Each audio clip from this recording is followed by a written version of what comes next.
Bonjour à tous, on tourne cette petite intro après la vidéo. Je tiens d'abord à m'excuser pour la longueur de la vidéo parce que forcément on parle beaucoup comme d'habitude. Et je tiens à me faire une petite pub au tout début. Sur la boutique que vous retrouverez en description, il y a des soldes. Toutes les casquettes sur le site, tout est en promo. Il y a une offre avec le code SCHOOL30 que vous verrez s'afficher là à l'écran. C'est une offre pour la rentrée, pour que vous puissiez profiter un peu. Il y a 2 articles achetés, un offert. Donc voilà, ça vous fait économiser un peu d'argent. Nous, ça nous refait faire un peu de vente avant de promouvoir un peu tout ce qui va arriver là, tous les nouveaux projets. Je vous remercie beaucoup. N'hésitez pas à vous abonner, à liker cette vidéo, à partager, à commenter. N'hésitez pas à faire venir du monde. On approche vite des 1000 abonnés là. Et ça va être cool. Merci beaucoup à tous et je vous souhaite une bonne vidéo. Bonjour à tous les amis, aujourd'hui petite vidéo, une vidéo un peu comme la dernière qu'on avait fait quand je présentais comment lancer sa marque de vêtements. Aujourd'hui du coup c'est les erreurs à ne pas commettre quand on lance une marque de vêtements parce qu'il y a beaucoup de choses à savoir quand même. Donc je vais essayer tout de suite de revenir sur les trucs un peu importants et les trucs à éviter. Toujours mieux de le savoir au début parce qu'une fois qu'on est dedans et qu'on a fait ces erreurs là, ça nous coûte soit du temps, soit de l'argent. Et vu que le temps c'est de l'argent, dans les deux cas tu perds. Donc vaut mieux être averti. Et cette vidéo du coup c'est clairement le but. Erreur numéro 1, tout d'abord, ne pas se presser. Ce que j'entends par se presser, c'est plutôt quand on lance une marque de vêtements, on a du coup une première collection ou des premiers produits à proposer. Et le problème, c'est que dès qu'on les a, ou dès qu'on a le stock, ou ça dépend de la manière dont vous travaillez. Si vous commandez le stock comme moi je fais personnellement, je ne fais pas faire en print on demand, ce qu'on appelle, ça veut dire vous avez une commande, elle est envoyée à l'usine le prépare, ainsi de suite. Une fois qu'on a le stock, on a envie qu'une chose, c'est de le voir partir, faire rentrer de l'argent bien évidemment pour pouvoir proposer d'autres choses. Et le problème, c'est que la plupart du temps, on se presse beaucoup trop à faire ça. Et le problème dans tout ça, c'est que ça pardonne pas du tout parce que si vous le lancez à un mauvais moment et que par exemple, si vous les envoyez à un moment du mois où c'est soit la fin du mois donc les gens n'ont plus d'argent, soit le milieu du mois, ça veut dire que les gens ont déjà commencé à dépenser de l'argent, vous avez moins de chances de vendre vos vêtements. Si vous lancez tous vos vêtements trop vite et que vous réfléchissez pas du coup à cette date, ou même pas forcément ça, mais que vous vous pressez trop entre les collections, que vous laissez pas le temps à la première collection de se vendre, comme moi j'ai pu le faire par exemple quand j'ai envoyé les t-shirts de couleur, un mois et demi après, quelque chose comme ça, j'ai relancé cela. Donc ça fait un temps vraiment très court où vous pouvez vendre vos vêtements et ça donne trop de choix d'un coup. Donc voilà, en gros le récapitulatif, c'est ne pas trop se presser, laisser le temps, comme pour un album de rap, laissez au public, entre guillemets, le temps d'apprécier ce que vous avez envoyé. Donc ne soyez pas trop pressé et réfléchissez beaucoup avant d'envoyer vos vêtements. Réfléchissez à tous les facteurs qui peuvent vous aider à mieux vendre parce que c'est ça le but pour vous. Erreur numéro 2, celle-là c'est même je pense l'une des plus importantes, mais c'est pas vraiment une erreur, c'est plutôt une erreur d'y avoir cru. C'est toutes les personnes qui vont vous dire, quand vous annoncez que vous allez lancer une marque de vêtements, ou même si c'est pas une marque de vêtements, toutes les personnes qui vont vous dire, nous on va acheter, nous on va faire ci, quand tu vas mettre en vente ça, nous on achète tout et tout. Et 60% de ces gens-là, vous pouvez ne pas les croire. Et surtout, il faut partir du principe que faut même pas les écouter parce que vous allez faire du stock pour ces gens-là. Vous allez prévoir de vendre tant. Vous allez vous dire, je peux prévoir ce que je vais faire derrière parce que je sais que je vais engendrer tant d'argent. Donc, je vais pouvoir renvoyer des choses. Et c'est le but d'une marque. C'est pas penser mauvais en pensant faire de l'argent. C'est le but d'une marque. Quand vous êtes une marque, vous devez engendrer de l'argent pour pouvoir proposer encore plus. Et pour en revenir à ces personnes-là qui vont vous dire, nous on achète ci, nous on achète ça. Vous, quand elles vous le disent, je sais pas, si vous avez annoncé votre truc 2 mois avant de commencer la production de vos vêtements, vous allez vous dire, s'il y a 200 personnes qui vont vous dire qu'on achète, vous allez prévoir, vous n'allez pas vous dire, je fais 200 pièces, vous allez dire,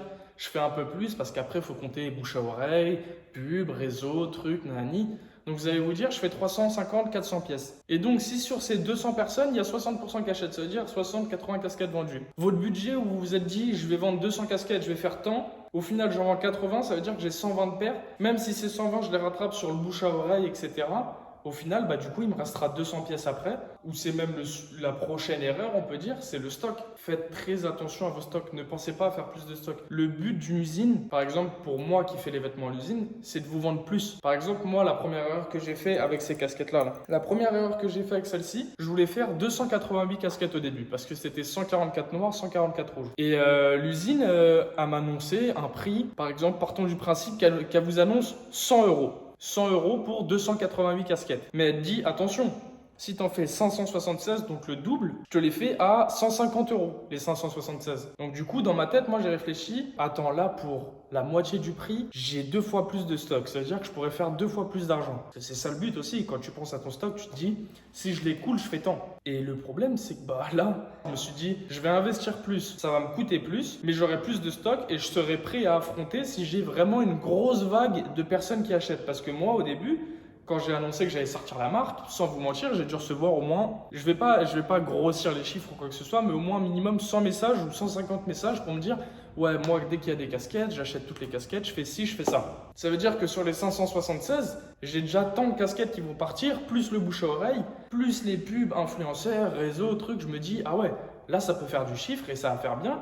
Pour l'été, je vais pouvoir réinvestir et refaire tant de produits, tant de choses. Sauf qu'au final, première semaine de vente des casquettes, j'ai vendu 70 casquettes, je crois. 70, 75, c'est pas nul, hein, attention, parce que un stock n'est pas censé découler sur un mois. Mais du coup, sur ça, la quantité était trop élevée. Moi, dans ma tête, je m'étais dit, si tant de personnes achètent ça dès le début, parce qu'on compte 100, 150 messages de personnes physiques. Ça veut dire qu'une personne peut acheter 2 casquettes. Ça veut dire que moi, je partais du principe qu'il faut que pour ces personnes-là, au moins, j'ai déjà 200, 300 casquettes de prêtes pour que si ces personnes-là prennent 2 casquettes, puissent au moins les vendre. Et ça a été une très mauvaise déduction de ma part parce qu'au final, maintenant, je me retrouve avec plus de la moitié du stock parce que c'est des choses qui ne se vendent pas ou qui se vendront plus tard, mais du coup, pour le moment, sont encore là et du coup, c'est une perte d'argent et de réinvestissement sur la suite parce que ça m'empêche de faire d'autres projets que j'avais prévus pour maintenant. Et du coup, ça nous amène à une nouvelle erreur.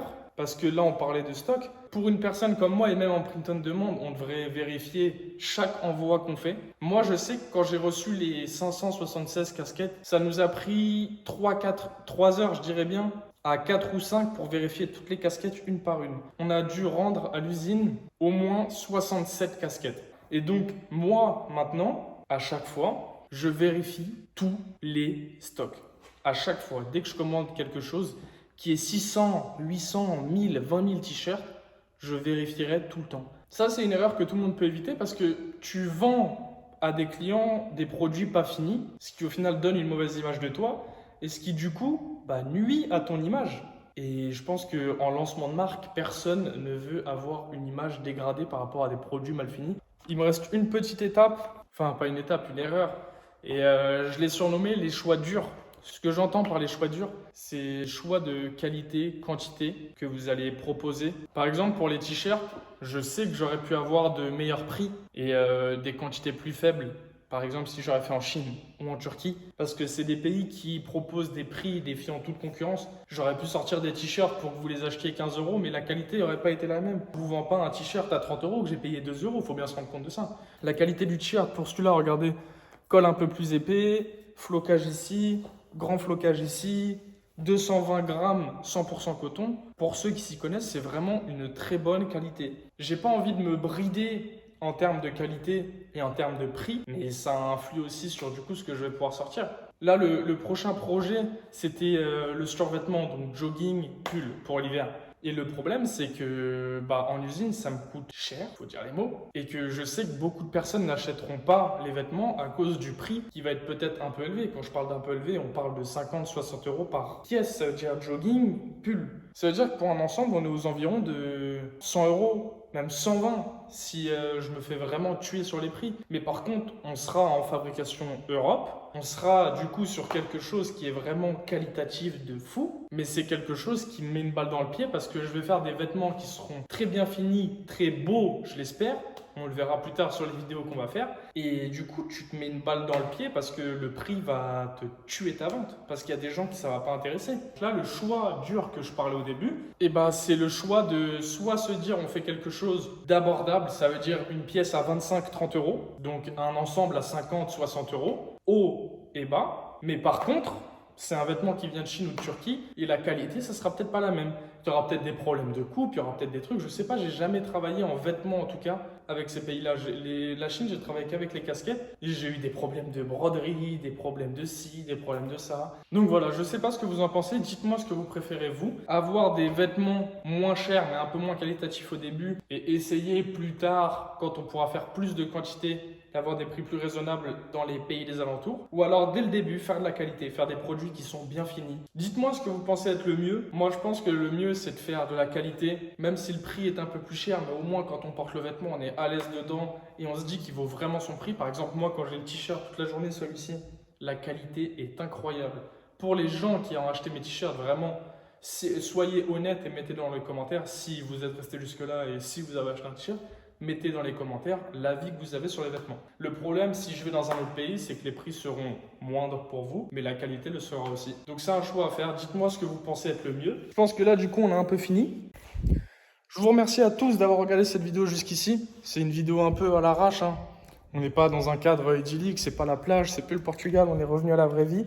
J'espère que les prochains contenus vous vont plaire et que le lieu ne vous aura pas trop dérangé durant tout le long de la vidéo. J'espère que la vidéo n'aura pas été trop longue aussi pour vous. Et je fais un bisou à tous ceux qui continuent de commander. En plus, c'est les soldes, foncez, n'hésitez pas. Je vous rappelle le code promo SCHOOL30 qui vous permet de bénéficier pour votre entrée de 2 articles achetés et d'un offert.